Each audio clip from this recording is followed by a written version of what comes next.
धुरंधर movie के part 1 के ending में हमें ऑलमोस्ट 4 मिनट का एक पोस्ट क्रेडिट सीन दिखाया जाता है, जिसमें रणवीर सिंह की एक बैक स्टोरी भी दिखाई जाती है। एंड ओवरऑल ये पूरा का पूरा वीडियो धुरंधर मूवी की एंडिंग एंड इसके पार्ट 2 में आखिरकार होने क्या वाला है, एंड रणवीर सिंह के कैरेक्टर की हमजा की बैक स्टोरी क्या है, और ये रणवीर सिंह रांगी आखिरकार है कौन। प्रोबेबली ओवरऑल ये एक्चुअली फिक्शनल कैरेक्टर से बिलोंग करने वाला है, लेकिन इस वीडियो में आपको प्रॉपर कंक्लूजन करके बताने वाला हूं। तो ओवरऑल सबसे पहले हम बात करते हैं एक्चुअली धुरंधर मूवी के पहले प्लॉट के ऊपर। ये पूरा का पूरा प्लॉट लेयारी से जाकर कनेक्ट होता है। लेयारी पाकिस्तान में एक ऐसी जगह है जहां से पूरा का पूरा कराची कंट्रोल होता है और पूरे के पूरे कराची से पूरा का पूरा पाकिस्तान कंट्रोल होता है। तो आई मीन कि जो लेयारी के ऊपर राज करेगा प्रोबेबली वो डायरेक्टली इनडायरेक्टली पूरे पाकिस्तान के ऊपर जांच करेगा। अबे जांच नहीं, राज। तो ओवरऑल इसके साथ साथ भाई मूवी के अंदर जो कॉन्सेप्ट दिखाया गया ये पूरा पूरा रियल लाइफ इंसिडेंट से बेस्ड होने वाला है।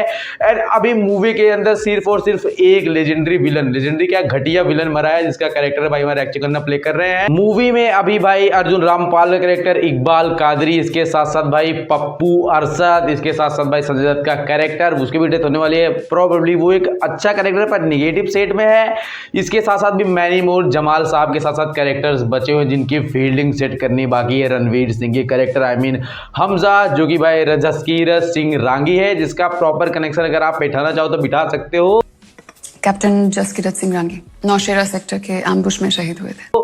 उरी मूवी से, जहां पे भाई उनकी वाइफ जो कि सर्जिकल स्ट्राइक में जाती है, हेलीकॉप्टर वाला सीन आपने देखा होगा जब उनको रेस्क्यू करने के लिए जाती है, तो वही एक्चुअली उनके हस्बैंड थे जो कि एक्सपायर हो गए, जो कि कनेक्शन यहां पे बिठा सकते हो। पर दोनों के बीच में काफी मेजर टाइम डिफरेंस होता है। प्रोबेबली ये एक फिक्शनल कैरेक्टर है, ये मान करके खुद को दिलों को तसल्ली दे लो, क्योंकि भाई ये मामला जो है 2002 के आसपास का, और ये अटैक वगैरह हुए थे। आई थिंक ये 26/11 वाला जो सीन था, ये काफी दोनों के बीच में टाइम गैप मेंटेन हो रहा है। तो ओवरऑल अपने मेनली टॉपिक के बाद तो कि भाई हमारे रणवीर सिंह का कैरेक्टर आखिरकार ये स्पाई बना कैसे एंड यहाँ पे पहुंचा कैसे। तो ओवरऑल पिक्चर के हिसाब से हमें दिखाया जाता है कि एक्चुअली क्या है कि ये एक क्रिमिनल था। एंड कुछ फ्लैश बैक्स हमें देखने को मिला जहां पर उसके हाथों में खून मूल लगा, वो अपने बाप को पेड़ पे वो टांग रहा है।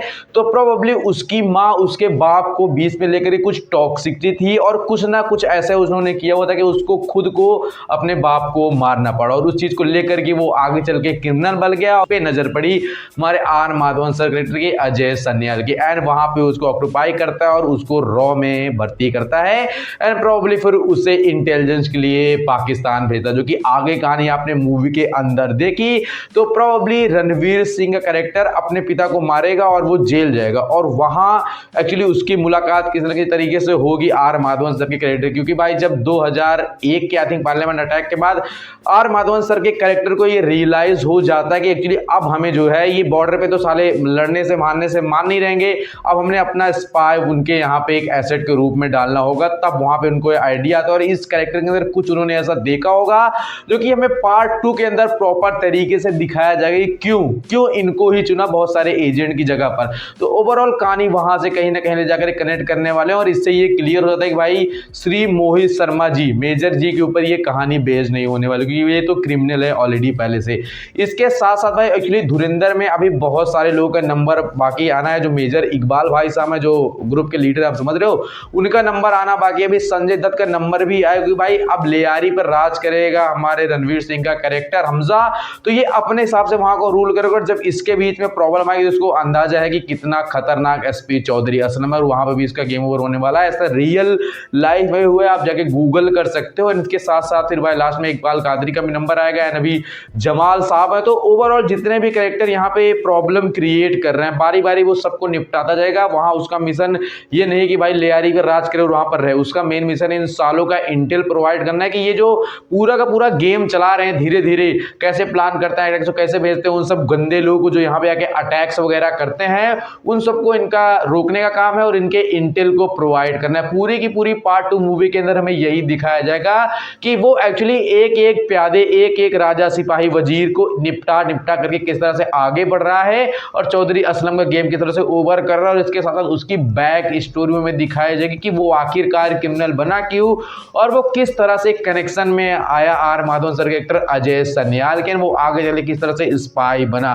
तो ओवरऑल उसकी ट्रेनिंग से लेकर के उसके ओरिजिन की पूरी बात पार्ट 2 में की जाएगी, जो कि उसके बाप और उसके बीच में कुछ ना कुछ टॉक्सिसिटी होगी और वो कैरेक्टर जो इस तरह से क्रिमिनल बनेगा ये 100% श्योर है।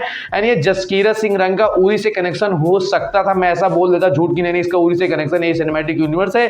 पर भाई देखो झूठी बात करने से क्या फायदा, क्योंकि भाई दोनों के बीच में एक मेजर टाइम जंप देखने को मिल रहा है। ये 2016 के आसपास की बात है और वो बात जाके निकलती है 2002 की। तो भाई जसकीरत सिंह सांगी इतना लंबा गैप या फिर अगर मेकर्स करना चाहते हैं सिनेमैटिक यूनिवर्स की बात, तो ये दिखा सकते हैं कि पब्लिक दुनिया की नजर में वो मर चुका है, वो घोस्ट, आई मीन मरने वाला घोस्ट नहीं, जिंदा वाला घोस्ट। लोग अंडरग्राउंड हो जाते हैं दुनिया के नजर में तो उनको घोस्ट कहा जाता है, ये वो हो गया है। एंड वो अंडर ट्रेनिंग में था आर माधवन सर की कैरेक्टर को, उसको मना घोस्ट करके उसको स्पाई बनाया एंड दूसरे देश में भेजा स्पाई वाले काम को करने के लिए। तो ओवरऑल पार्ट 2 के अंदर काफी कुछ कंक्लूजन देखने को मिलेगा। एंड पार्ट 1 के एंडिंग में जो 4 मिनट का सीक्वेंस हमें दिखाया गया है, ये एक्चुअली ट्रेलर के अंदर जो पहला टीजर फर्स्ट लुक आया था उसमें प्रॉपर तरीके से था। और मैं बता रहा हूँ वो जो पूरा उनकी गैंग वैंग चलती है वहां पे पट्टे वट्टे लगा करके वो फायर करते गली में चलते हैं, वो सीन देखने में बेताब था पिक्चर के अंदर, पर वो कहीं भी एक भी सीक्वेंस पिक्चर के अंदर हमें देखने को नहीं मिला। लास्ट में जो बंदे को मारता है